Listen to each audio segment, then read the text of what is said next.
Assalamualaikum semuanya. Sebelumnya saya ucapkan terima kasih karena masih terus mengikuti cerita bergambar di channel ini. Dan untuk kawan-kawan yang belum subscribe ke channel ini, dukung saya ya. Klik tombol subscribe dan klik logo lonceng untuk bisa berlangganan gratis di video cerita bergambar selanjutnya. Oke, sebagai imbalannya kali ini saya akan coba menggambar sekaligus bercerita tentang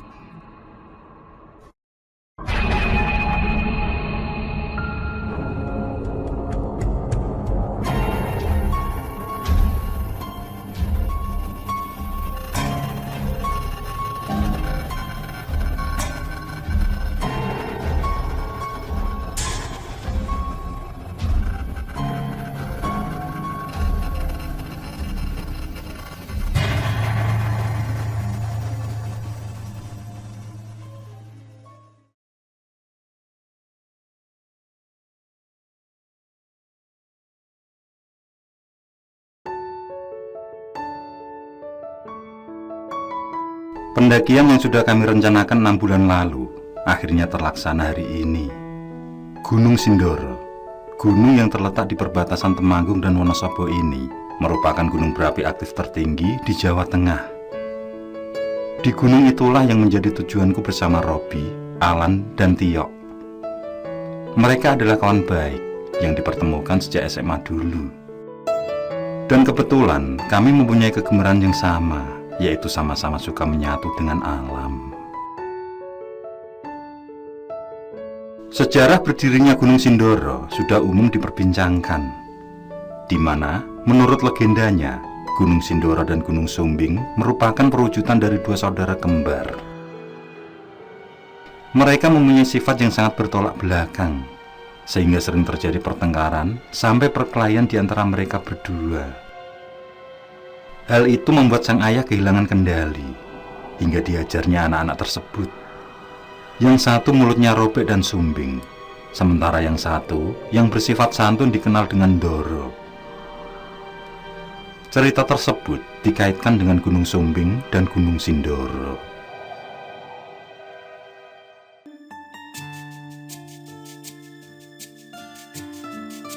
Selepas zuhur, kami tiba di base camp Kledung.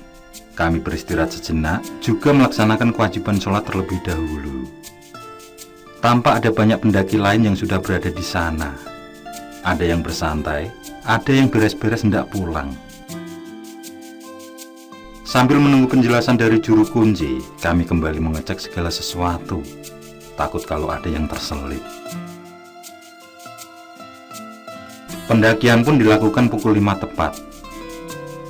Pendaki yang berjumlah 113 orang terbagi dalam 8 pemandu. Yang sepertinya pendakian kali ini kebanyakan para pendaki pemula, termasuk kami yang baru sekali ini akan naik ke puncak Gunung Sindoro. Tiba-tiba angin berembus sangat kuat, diikuti hawa dingin yang teramat sangat. Ini adalah pertanda sedang diadakan pesta bangsa lelembut di puncak, ucap Mbah Suro selaku juru kunci. Lelaki itu kemudian menyarankan agar semua berhati-hati, juga jangan berkata kotor dan buang air sembarangan. Hal itu akan merugikan diri sendiri. Sebenarnya ada rasa takut di hatiku, tapi aku tepis semua demi keinginan yang sudah terencana lama. Pendakian pun dimulai. Kami berkonsentrasi pada jalan bebatuan yang melewati lahan pertanian penduduk. Saat itu, belum ada jasa ojek seperti di tahun setelahnya. Kalaupun ada, paling baru beberapa saja dengan kendaraan bermotor butut, yaitu motor untuk mencari rumput.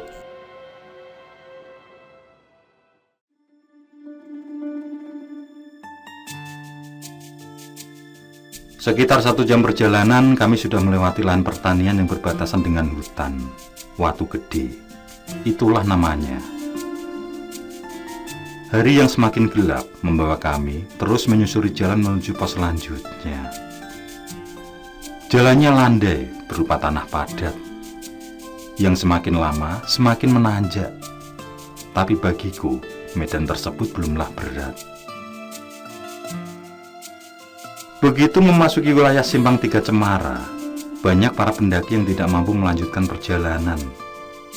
Selain ketidakmampuan fisik, tampaknya mental mereka juga belum siap. Mereka mengaku ketakutan memasuki area hutan di malam hari. Akhirnya, kami semua beristirahat. Sesekali, angin bertiup kencang membubarkan keringat tipis di badanku.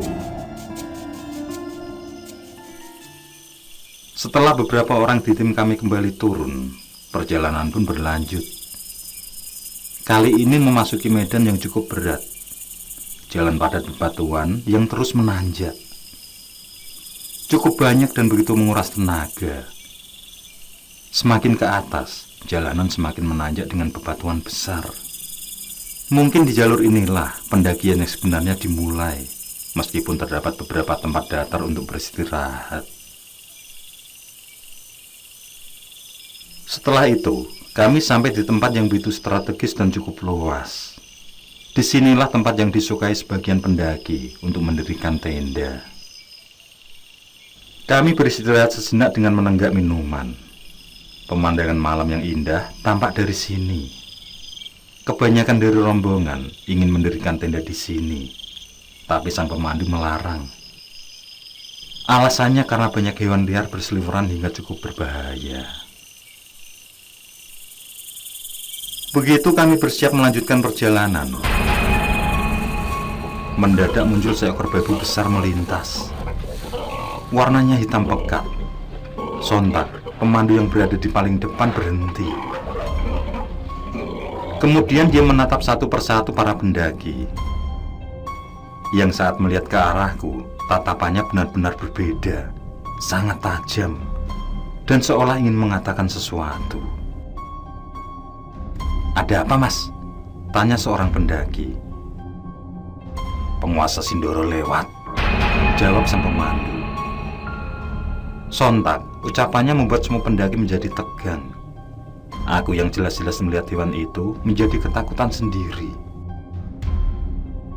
Beberapa saat kemudian, diadakanlah doa bersama, dan pemandu itu sebagai pemimpin doa. Setelah selesai berdoa, pendakian berlanjut. Medan jalan masih tetap menanjak dan berbatu. Di pinggiran sini, biasanya para pendaki juga mendirikan tenda. Samar-samar, aku mendengar suara hewan yang sedang bertengkar atau pula sedang kawin. Sekilas, suara itu persis kucing, melengking, mengeram, yang membuat bulu kuduku meremang. Anehnya, kawan-kawanku seperti tidak mendengar suara tersebut.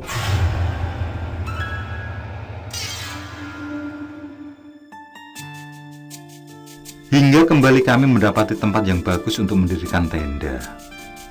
Cukup luas dan dilindungi pepohonan sekitar.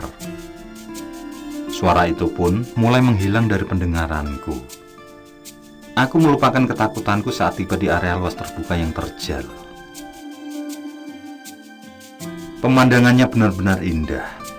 Mungkin sangat indah di saat sunrise, di mana Gunung Sumbing akan tampak berdiri gagah menemani sinar mentari yang muncul. Gunung Merapi dan Merbabu yang berhadapan juga pasti terlihat. Akhirnya, disinilah kami akan mendirikan tenda. Kami akan beristirahat untuk melanjutkan perjalanan di pagi hari. Saat sekarang, tempat ini diberi nama Sunrise Camp, yang keberadaannya semakin luas dengan ketinggian 2423 mdpl. Setelah menikmati pemandangan sejenak, kemudian kami mendirikan tenda, lalu mulai tiduran menghilangkan penat. Terdengar suara pemandu menyuruh kami agar tetap waspada saat beristirahat. Seringkali ada hewan liar yang melintas di sekitar, terutama ular.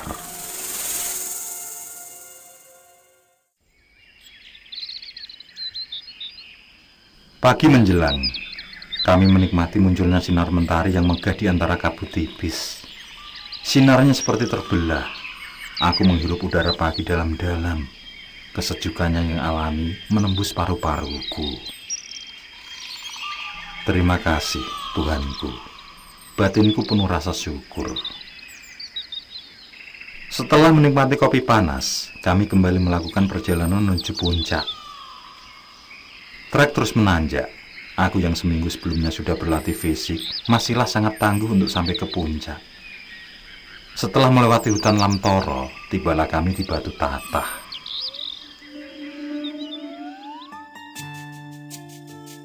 Hingga sampai di dataran landai yang indah, Padang Edelweiss, tampak rerumputan yang tinggi.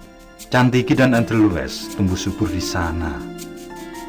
Dari tempat inilah menandakan bahwa akan segera sampai di puncak Gunung Sindoro.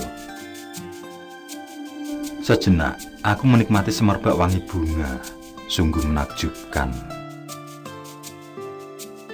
Setelah puas, kami kembali naik hingga tibalah di puncak yang berupa dataran landai di bibir kawah. Gunung Sumbing terlihat runcing, menjadi pemandangan utama dari atas puncak. Juga terdapat tanah lapang yang dikenal dengan nama Segoro Wedi. Tanah lapang dengan rerumputan subur menghijau, ini juga terkenal sebagai alun-alun Gunung Sindoro, di mana tempat ini menyimpan sisi mistis yang amat menakutkan, yaitu terdapat pasar setan. Meski begitu, masih ada para pendaki yang mendirikan tenda di sini.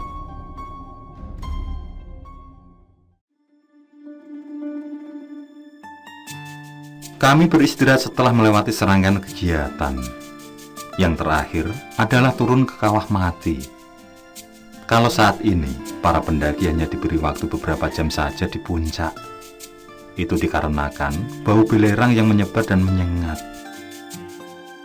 Di mana di tahun 2011 terjadi aktivitas vulkanik di gunung ini, yang juga membuat Cantigi dan rerumputan kering, hingga seperti gunung mati.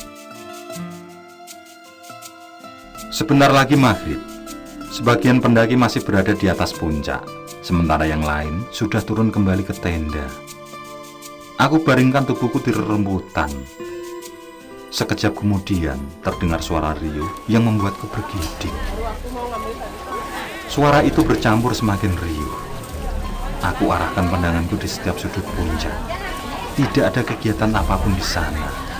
Semua istirahat menikmati senja. Hingga suara pemandu menghilangkan riuh tersebut.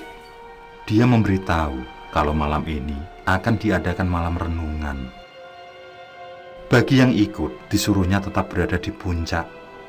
Sebenarnya ini adalah pemberitahuan yang diulang. Sebelumnya para pendaki sudah diberitahu ketika istirahat siang tadi. Tidak lama berselang, seorang pendaki mengusulkan kalau malam renungan itu diadakan di camp saja. Alasannya karena sudah banyak para pendaki berada di sana. Dan setelah melakukan pertimbangan, akhirnya usul itu disetujui. Segera kami bergegas turun.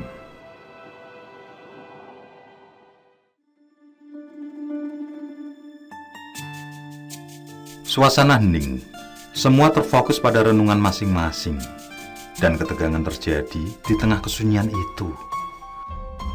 Seorang pendaki bernama Dita tiba-tiba berteriak kencang, lalu kejang-kejang. Sontak, semua menjadi panik. Pertolongan pun dilakukan tapi tidak membuahkan hasil. Dita terus kejang, yang diakhiri menggigil kedinginan. Meski didekatkan dengan api unggun, tapi tampaknya tidak ada perubahan berarti. Karena kondisi yang semakin mengkhawatirkan, diputuskanlah untuk turun gunung. Rombongan dibagi menjadi dua. Pertama ada yang turun terlebih dahulu, sementara yang lain memandu Dita dengan tandu. Kami ikut di rombongan yang di belakang. Dinginnya udara membawa kami terus menuruni jalanan dengan penerangan senter. Dan secara mengejutkan, tiba-tiba jalan kami terhalang kabut hitam. Meski tipis namun menghalangi jalanan. Semua tampak kabur. Dan betapa kagetnya aku saat tidak melihat satupun orang berada di depanku. Aneh. Ketakutanku mulai muncul. Ku coba panggil teman-temanku, tapi tidak ada sautan. Dalam kebingunganku itu, kembali melintas babi hitam pekat. Tapi kali ini bukan hanya seekor saja, melainkan ada 5 ekor. Mereka berjalan beriringan dengan menatapku tajam. Ngeri. Itulah perasaan yang kurasakan.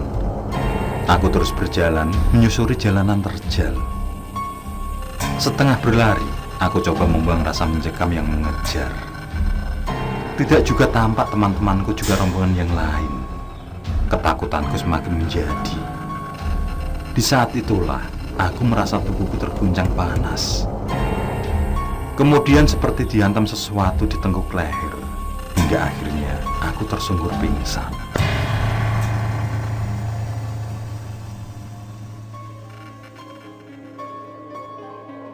Saat terbangun, aku sudah berada di base camp. Tampak ketiga temanku sudah berada di sana dengan wajah cemas. Tapi saat aku siuman, mereka pun memperlihatkan wajah senangnya. Entah apa yang terjadi semalam. Robi yang bercerita mengatakan kalau aku ditemukan pingsan di depan mereka. Padahal saat itu posisiku berada di belakang tandu. Sungguh kejadian yang sangat ganjil. Tidak lama kemudian, muncul Mbah Suro di tengah kerumunan pendaki. Untung kalian berhasil melewati kabut hitam. Kalau tidak, nasibmu akan sama dengan pendaki tahun lalu, ucapnya kemudian.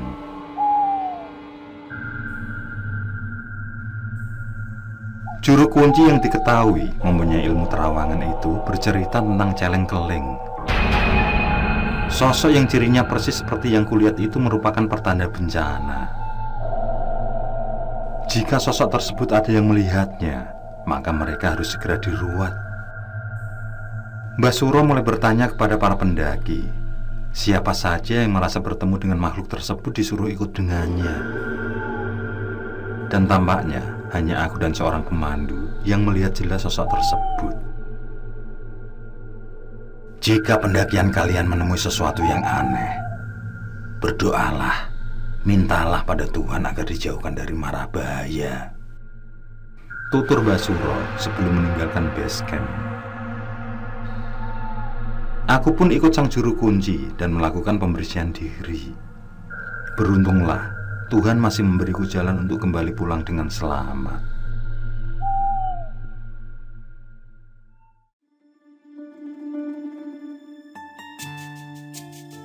Dan kini, semua tentang Gunung Sindoro telah berubah. Base camp tidak lagi di tempat dulu, tapi dekat dengan jalan raya. Ojek pun semakin banyak dengan motor yang bagus-bagus. Mereka akan mengantar sampai di pertengahan pos 2. Tempat campnya pun semakin luas. Sementara di atas puncak, rumput yang dulu hijau kini mulai mengering. Dan bagi yang ingin ke sana, inilah 11 peraturan yang harus dipatuhi. Pertama, membawa tisu basah, denda Rp1.025.000. Kedua, masuk tanpa izin, denda 2 kali harga tiket ditambah 10 bibit pohon. Ketiga, menebang pohon akan diserahkan pihak berwajib dan 10 bibit pohon. Keempat, membuang sampah sembarangan, denda 5 bibit pohon. Kelima, membuat api unggun, denda 5 bibit pohon. Keenam, membawa senjata tajam di atas 30 cm akan disita, termasuk kembang api. Ketujuh, membawa miras akan disita.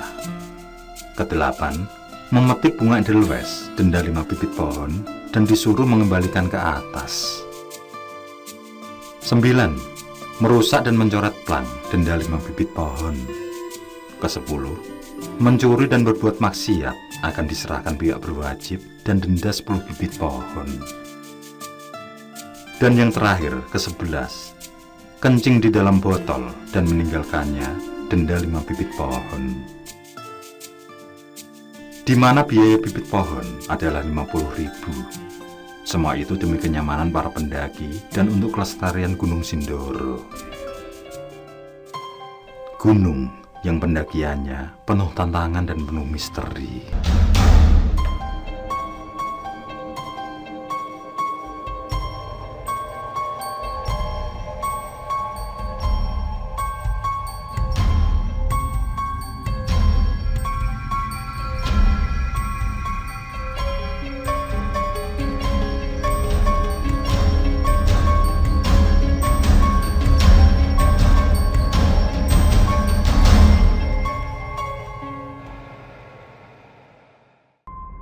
Oke, saya kira cukup cerita kali ini.